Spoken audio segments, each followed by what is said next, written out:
Welcome to From Rome Info Video, here live from the Piazza of St. Augustine at Bagnoregio, Italy, the hometown of St. Bonaventure of Bagnoregio, doctor of the Church, seraphic theologian of the Franciscan Order. My name's Brother Alexis Spagnolo. I am one of the co-founders of the Scholasticum, an institute that was founded here in Bagnoregio in 2016 for the revival of the study of the method of scholastic theology and philosophy.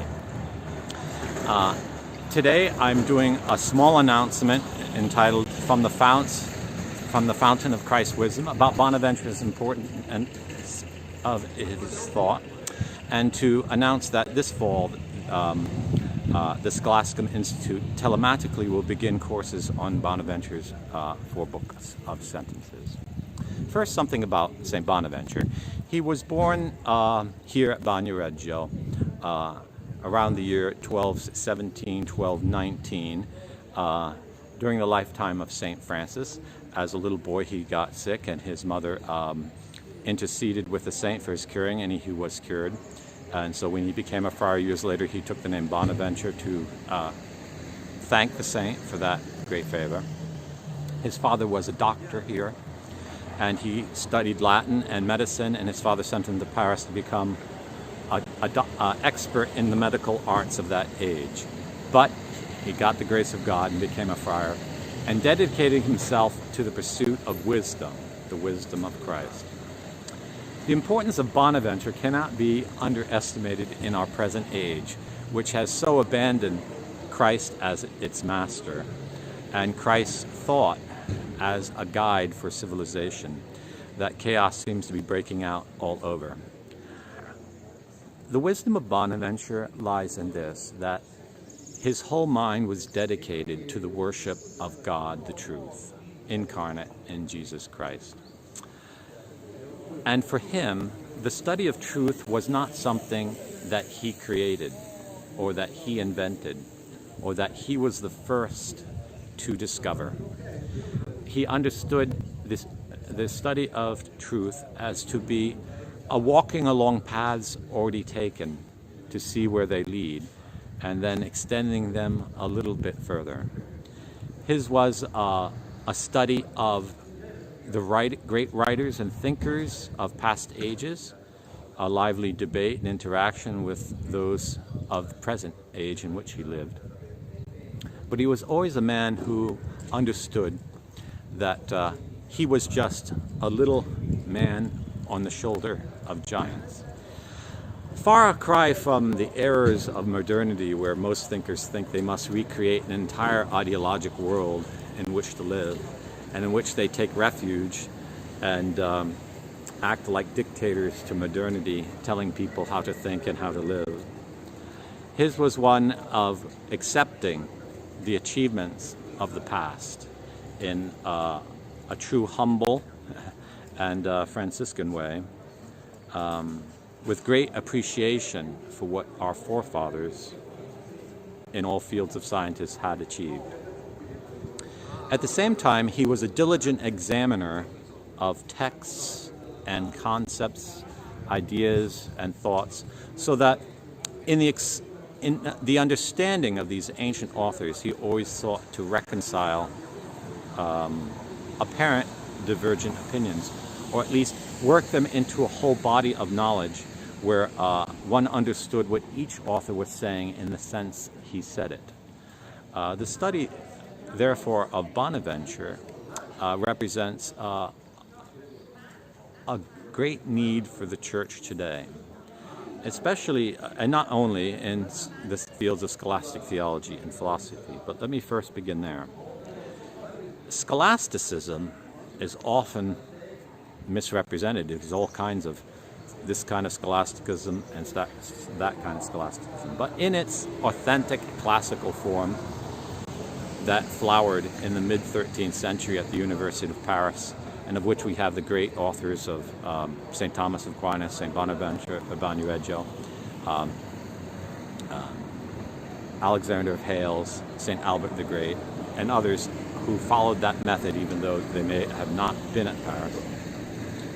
we have a precise and highly disciplined examination of what Peter Lombard had gathered together throughout the ages, and of thought about Scripture and questions of theology, with no small amount of references to logic and philosophy.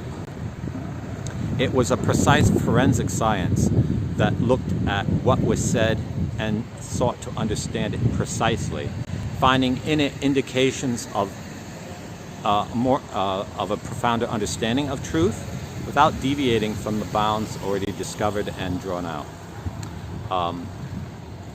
St. Bonaventure can be said to be the master of classical scholastic theology in his great work, his commentaries on the 4 books of Peter Lombard, which he wrote between 1250 and 1256, okay, about that time.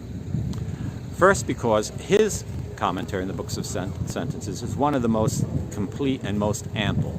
It exceeds in length that of St. Thomas Aquinas by at least twofold.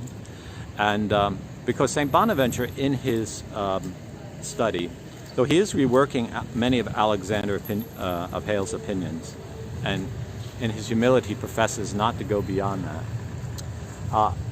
he explains everything in detail for the student. So you find in reading Bonaventure, you are in the presence of a master, not only in theology, but also in philosophy, in grammar, and in a beautiful Latinity, that is a conception of the Latin language. He was one that was open to some of the new terminology that was becoming popular from Aristotle, but he was one that understood that no human mind, without the light of Christ, could plummet the depths or comprehend the heavens of any field of discipline, as well as one that had the light of Christ.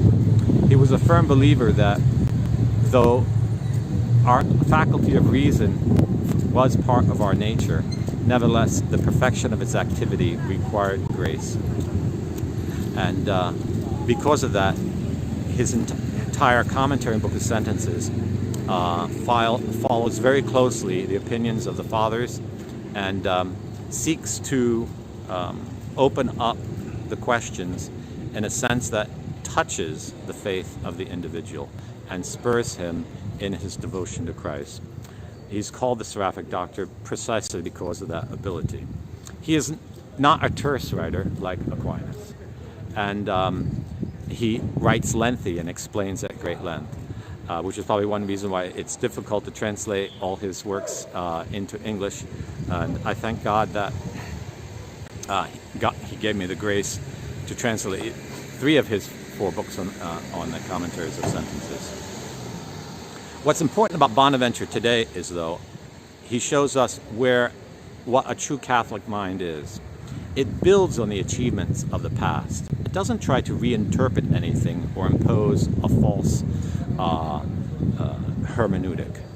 He wasn't someone who constantly read the writings of unbelievers and invented his own opinions. He wasn't one that read a book of some non-Catholic and then tried to reinterpret the whole Catholic faith accordingly.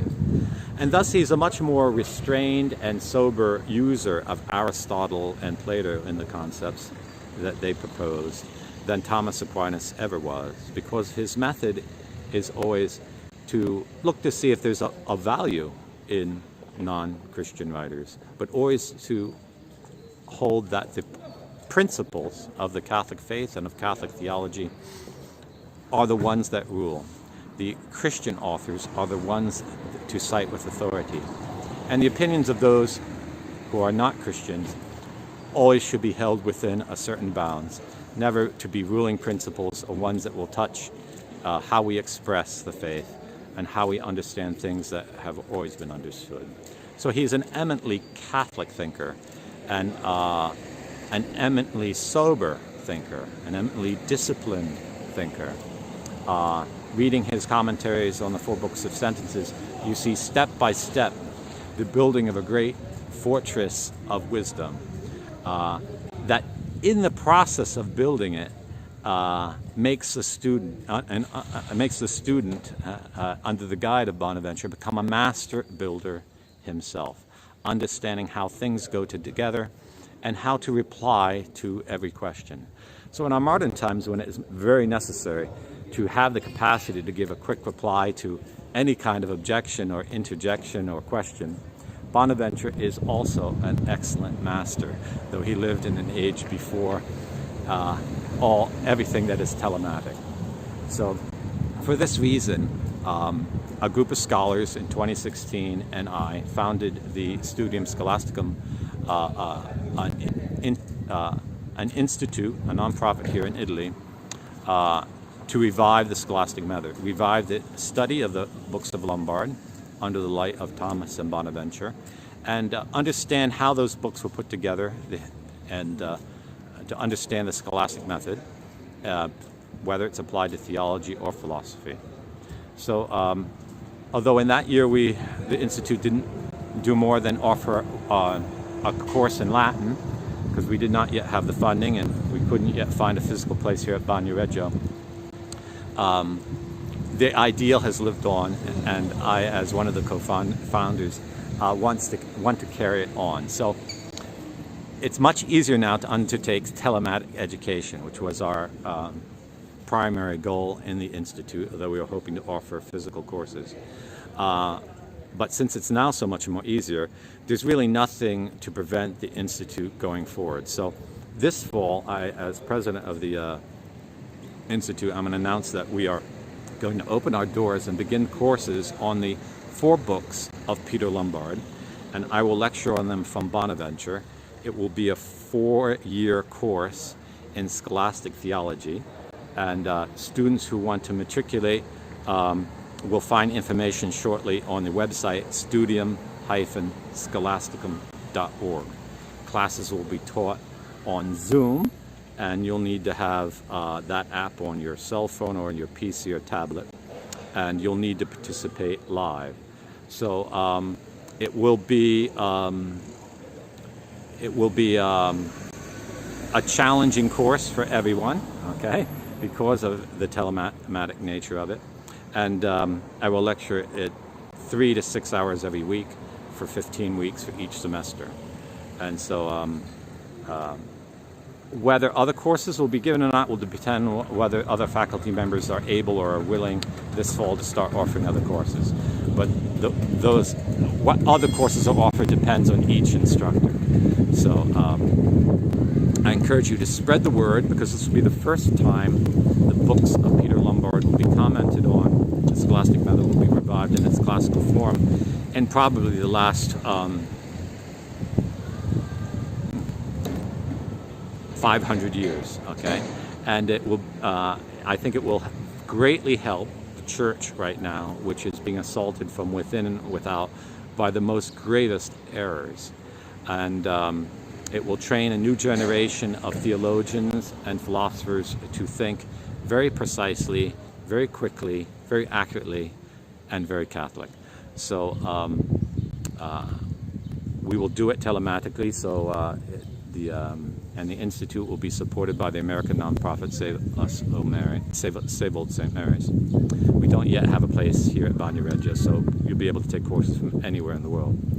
And hopefully one day this will lead slowly to the fact of the Institute becoming a reality, as we always wanted it to be. I will try to develop a way on studium-scholasticum.org for students to live speak with the registrar. I'll be the acting registrar for the fall, and payments will have to be by credit card or PayPal through that website. So that's how we'll handle the transactions. And you will have to get a copy of my English translation of Bonaventure's first book on the sentences, and you can get that from franciscan-archive.org, because that will be the textbook, and it will be a requirement that you have a copy in addition to the in addition to the tuition. Something about the Institute. There are no institutes in the world that offer degrees in scholastic theology. We will offer a lector sententiarum and a magister sententiarum. The lector sententiarum, you will be required to read through the 4 books of the sentences and be able to discuss any part of them, okay? And perform your quodlibetas, do your questiones disputate and your quodlibetas each year, and you'll be graded on that. For the Magister Sententiarum, you will have to write a commentary on one of the 4 books of Lombard yourself, and those will be the basic things. These titles, Lector Sententiarum, Magister Sententiarum, will give you a certificate for acquiring it, but they won't have, at least initially, any academic recognition by other institutes who have totally abandoned truth for the most part, or the medieval method of study. But that's not our concern, and we want students who are interested in truth and in studying scholasticism from its most primary fonts. So for those, I think there's enough Catholics in the world who will want that. If we get 12 to 20 students in each class, I think that will be great. And hopefully other professors who are interested in medieval studies or what we're doing, they come to our website, see our annuario, our list of courses from 2016, get an idea of where we want to go. And if they'd like to teach courses in that, we'll be able to offer alternate courses or auxiliary or parallel courses to this. I invite you to spread the word among those who are interested in medieval studies, medieval philosophy, medieval theology, those who are interested in scholasticism or scholastic theology or scholastic philosophy, or those interested in St. Thomas or St. Bonaventure, and to spread the word so that we can get enough students to begin by October more or less. I will publish at studium-scholasticum.org this video and details about matriculation in the coming weeks. Okay. Thank you for joining me here at the Piazza of San Agostino at Bagnoregio for this little talk about Bonaventure and this wonderful announcement for the future of the Scholasticum. God bless you. Pace bene.